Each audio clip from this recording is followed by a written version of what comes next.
এই পুজোটা রানী রাসমণির তৃতীয় বাড়ির পুজো। আর এই বাড়িটা অ্যাকচুয়ালি রানী রাসমণির না, তার মেয়ে মানে জগদম্বা পদ্মামণি, ওদের মধ্যে যে কোনো একজন এই পুজোটা স্টার্ট করেছিলেন, মানে তার মেয়ে আর জামাই।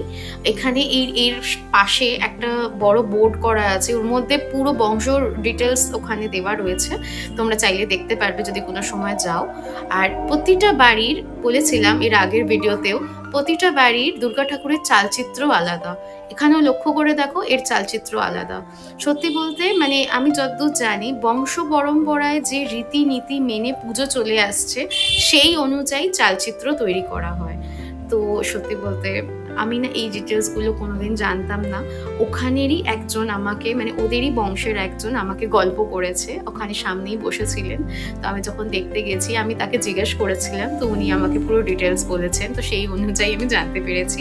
আর তোমাদের এবছর অনেকগুলো রাজবাড়ির খোঁজ দিলাম, পরের বছর নিশ্চয়ই যেও। আর ভিডিওটা ভালো লাগলে লাইক, শেয়ার অ্যান্ড সাবস্ক্রাইব।